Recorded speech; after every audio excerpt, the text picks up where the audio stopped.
Good morning, good afternoon, or good night, wherever you're tuning in from. This is the BS Buddies podcast. I'm your host, Joe. That is your host, Ian. And today, we're just going to talk about space.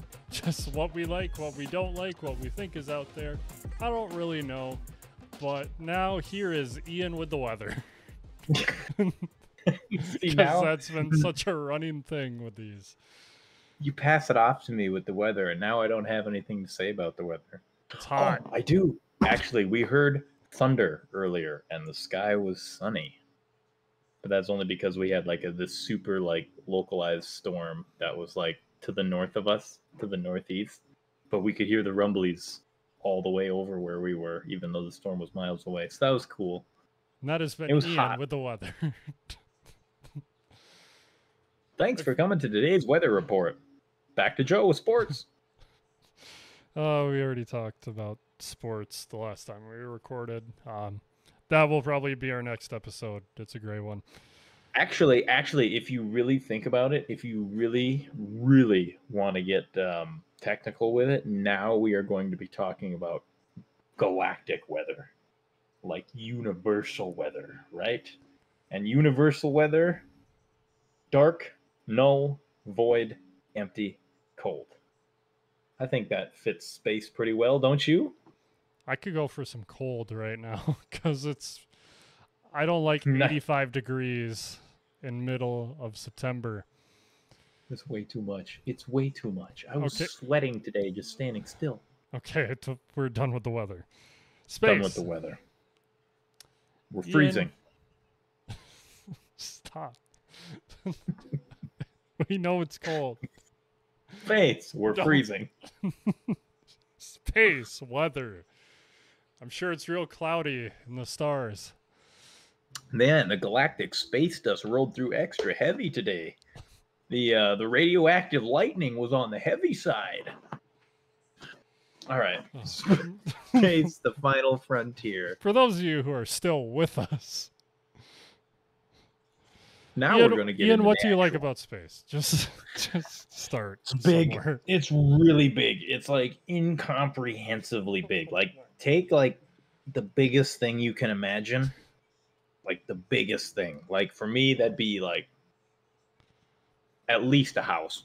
And imagine 10 times, maybe even 12 times bigger than that. At least 12 times bigger. Maybe more. You never know.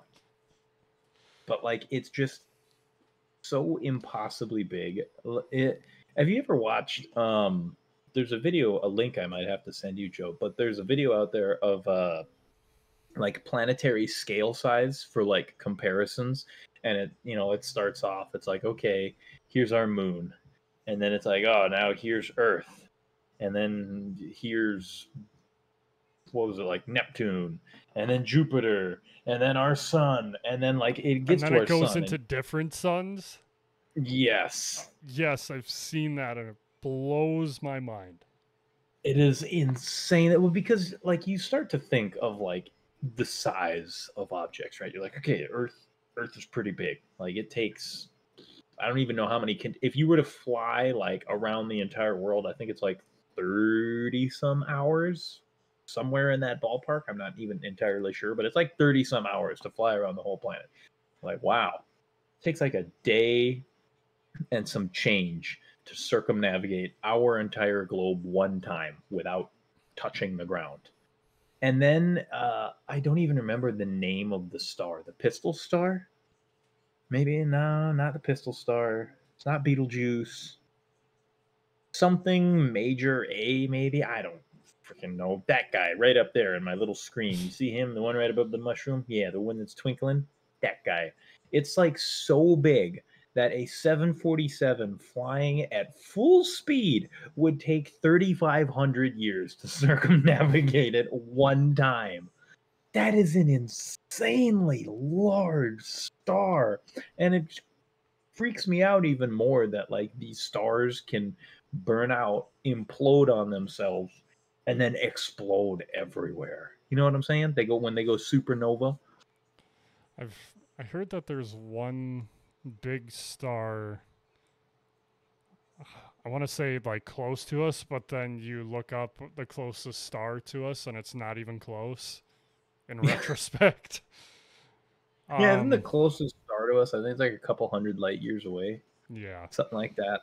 But there's one that's about to go supernova, and apparently once it does, you'll be able to see it during the daytime, depending Whoa. on where you're located.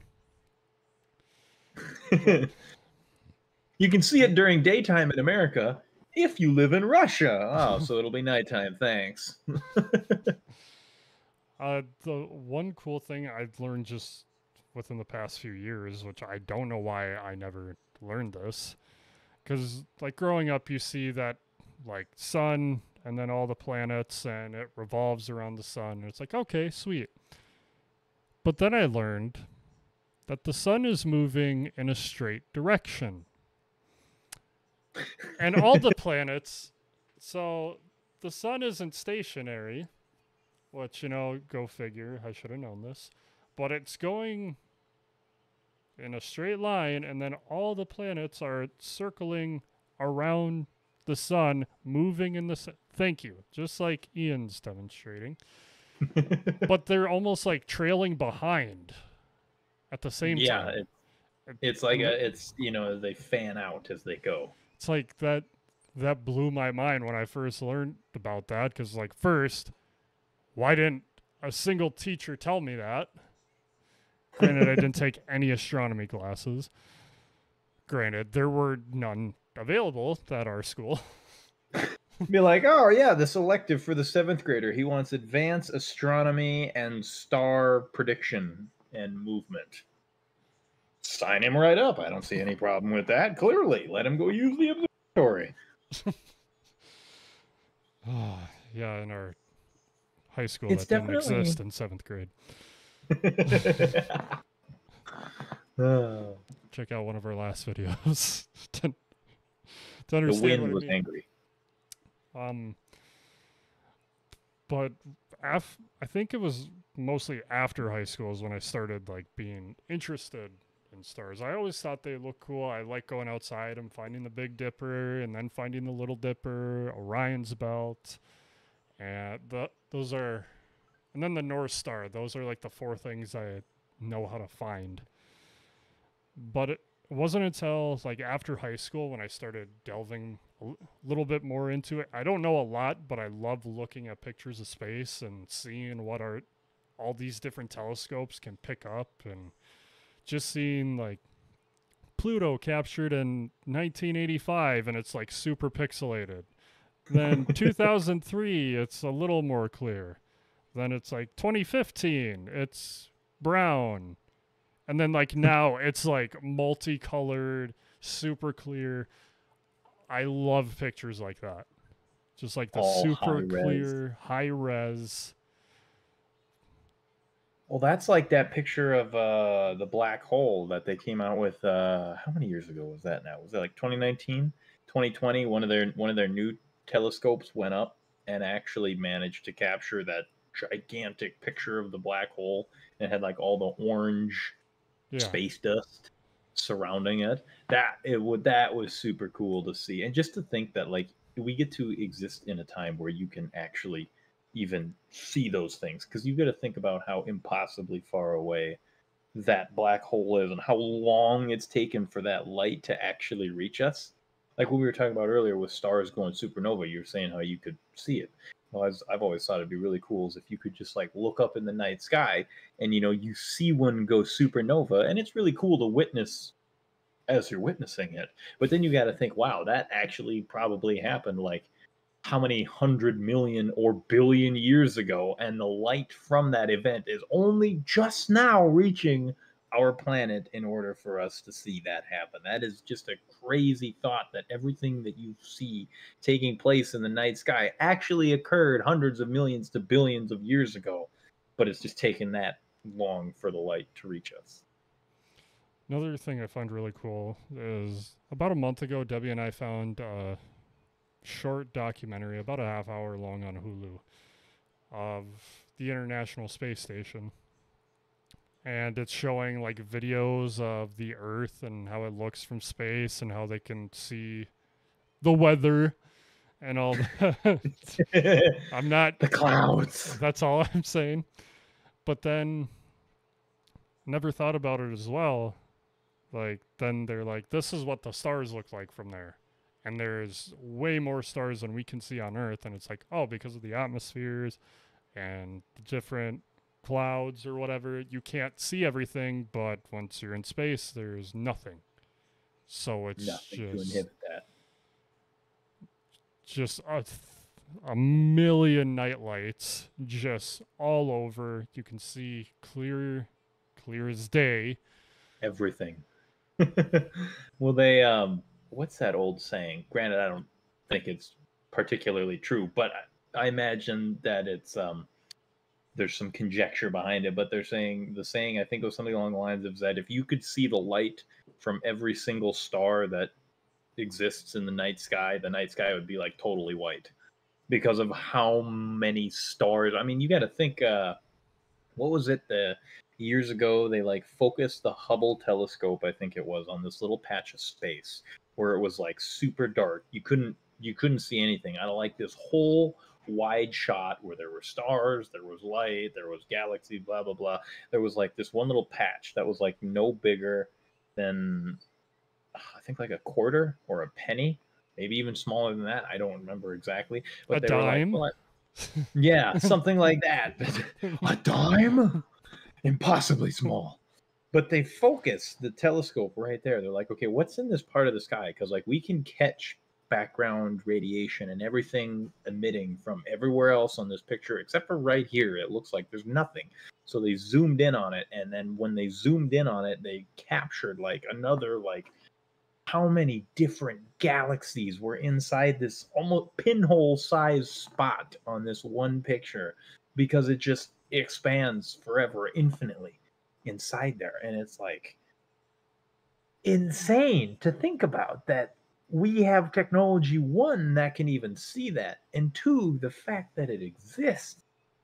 It's just absolutely mind-blowing to me, and it's weird to think about in a big sense, in an abstract sense, because there's no comparison. Your mind has nothing to compare. I mean, yeah, you know it's big, but you don't know how big it actually is. You know what I mean? I think going back to the very famous picture, Pale Blue Dot, is like kind of brings you down to like, oh, we are just so small in comparison to very very humbling.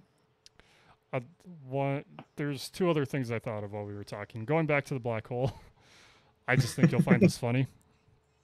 So watched a video online on what it would look like if you went into a black hole, and it's like it got the orange and then the black, and like you go into it and it just looks like a wave of orange and black and orange and black because nobody knows. Nobody has a clue. And the last thing I thought of, I've seen pictures like people kind of put it in perspective where Earth is in comparison to other galaxies. So it's like flat on a flat image.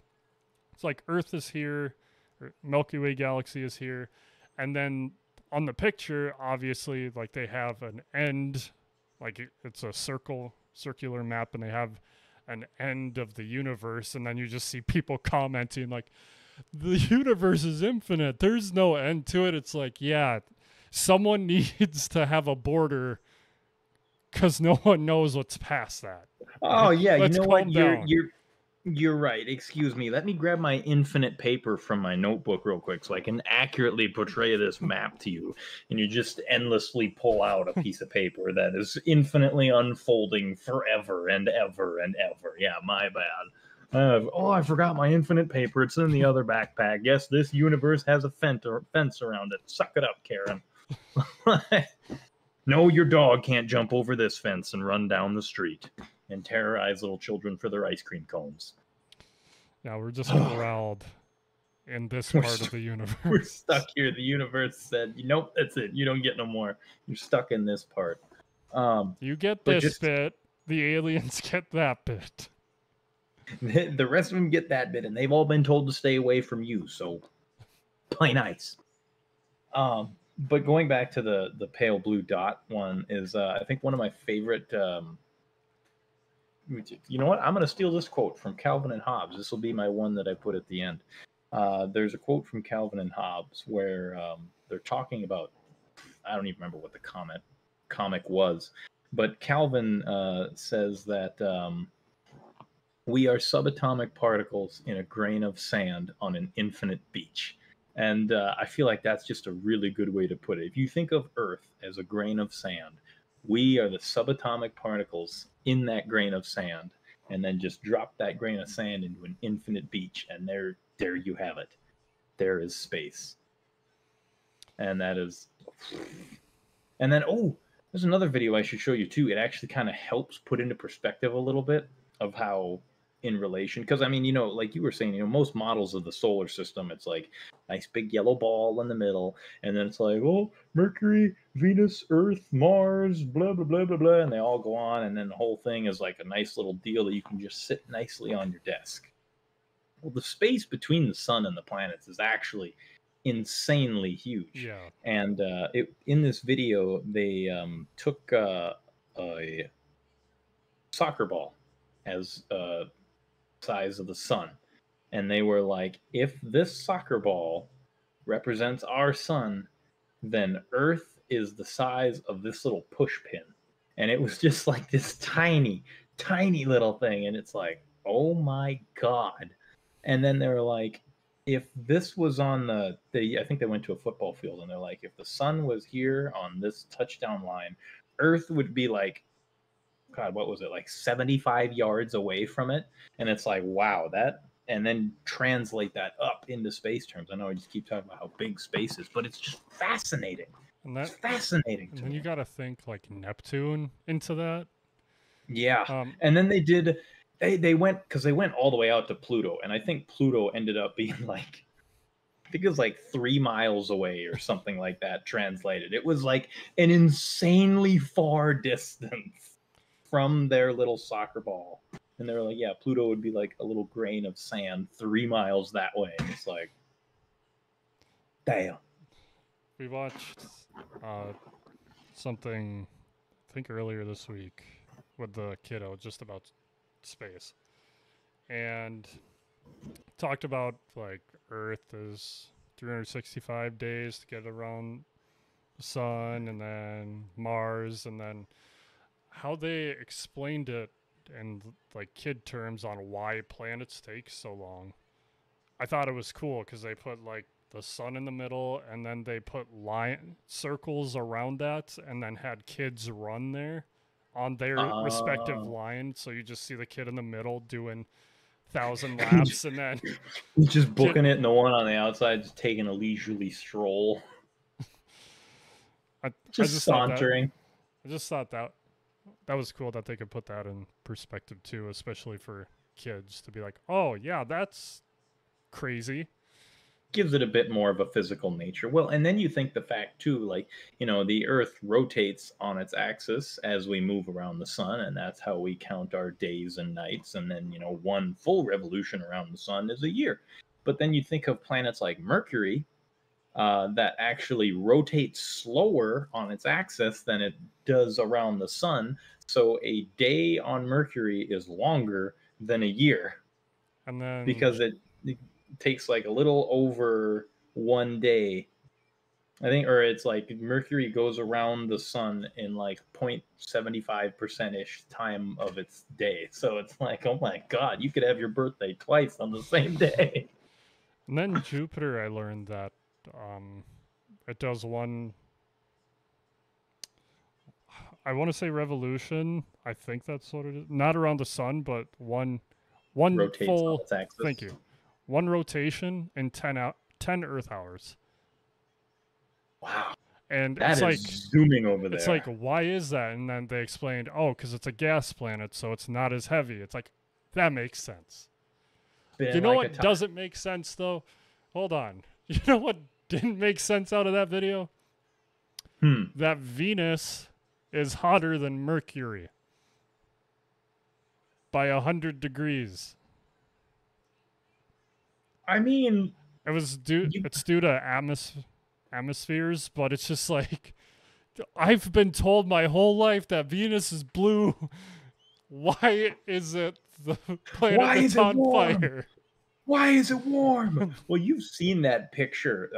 I think it was the Russians or somebody sent a rover to Venus and it crashed and it eventually burnt up in Venus's atmosphere, but it managed to translate and send two pictures over the distance to Earth. And it's like just this green, looks like a radiation hue from Fallout, just everywhere. And I mean, if you really think about it, right? Like Mercury's been in the blast zone. You know, here's the sun right here. Mercury's been just sitting there, no welding helmet, taking the full frontal force of the sun for millennia, eons, right? Just blasting away anything, any atmosphere, any rock that's there is charged solid, taking the full brunt of it. You'd get pretty good at just brushing that heat off your back, no sweat. Venus is like a step back, but it's actually far enough to hold an atmosphere. So now you got all these gases and ions and everything else that interact with the sun's rays, and it's just heating up like a freaking greenhouse in there, man. Then it's crazy because Earth is just right behind that. Granted, it's a far distance, as we've said, but it's like we're right behind that, and a hot day for us is 85 in September. We're in the perfect zone.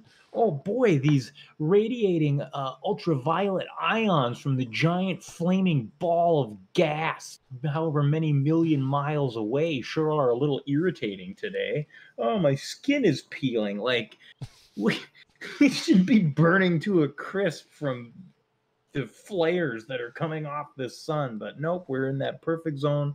We got an atmosphere. It's like, oh boy, the radiating ions sure are a little annoying today. Should have put on my non-ion spray to not be as irritated.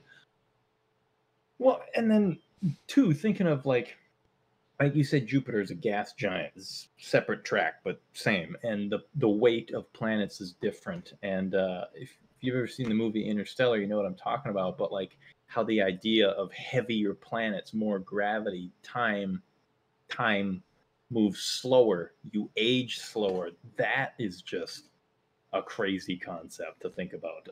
The way I've heard it explained is like, so the whole idea that, you know, heavier planets or whatever and being on that planet means you age slower. So it's like an hour for you, but a year for everyone else, blah, blah, blah, blah, blah. Is the fact that if you imagine space, gravity, like a soft surface, and the weight of the planet determines how far down in that gravity it sinks. And so that's why light takes longer to get down in to that planet. Hence, time, quote unquote, takes longer to reach you, if that kind of makes sense. I think so. It doesn't really, but I appreciate your effort to make me feel better. Big topic. It's very confusing to think about, but I just love the aspect of that because there's in the movie Interstellar, they have to go down to this one planet, and when they go down there, it's like this gigantic, massive planet, and they get stuck down there for like 3 hours, and when they get back to their ship, it's been like 21 years. It's like, ooh, screw that. Like, you know what I mean? Like in the early years of space travel in, you know, the next coming millennium for whatever, imagine those poor souls who volunteered. Oh yeah, I'll go travel for 50 light years in that direction and see what happens. And, you know, 50 light years that way. And then boom, now they're 50 years older and they send a message back to Earth. Hey, I found nothing except a Dollar General. And that, you know, and now they gotta send that back to Earth, and that Earth waited 50 years. Now you gotta wait another 50 light years for that message to get back. So now that message comes back. It's been 100 years. Nobody even remembers your name when you left the planet. They found a Dollar General in Quadrant 4. Hey, ask them if they got batteries. The mouse is about to die. Oh, okay. You know what I mean? Like, sent message. Oh, found some extras. Gotta send them another. They leave you on red for the next. It takes 50 years for them to open it, and then they leave you on red for another 50 years. Worst long distance relationship ever. Hashtag space sucks. Literally, black holes. Space sucks. Oh, I think that's a good place to stop. I love space, love learning about it. It's been hot. These lights aren't helping. Gonna wrap it up before I get heat stroke. It'd be a good thing to do. Go get yourself some water. Oh, I'm spilling things on my desk. That was loud. Don't mind me. I'm just over here knocking over the random assortment of stuff on my desk. Since we've done that video, I've gained a red Solo cup and a roll of paper towels and a notebook and a cable. Anyways, that's the app. If there's anything else you want us to talk about, leave it down in the comments. We will be doing 100th video Q&A / reading comments a week from when this episode is going up. So leave a comment. Well, by then we'll probably have recorded it by then, so it might be a little late. Got lost in space-time travel. Yeah, your message took too long to get to us. We sent you this from the past. It's already the future. What are you doing? We can't wait. But Ian said my space quote immediately when we started this episode. It's going to say space, the final frontier, and that's how you open the video. Well, this is a perfect closing. I opened it and you closed it. Look at that. I'm not even going to say mine. You can just reverse the video and go listen to mine again and pretend I said it here. You have the power to do that. You control the flow of time. Why didn't you respond to us? My phone should be buzzing right now. But thank you guys. I'm having too much fun with this. Thank you guys for BSing with us. Comment, like, subscribe to become a bud today, and we will see you next time when we get lost in space. When we unpack a little bit more about this big old infinite briefcase. But until then, just take her easy now.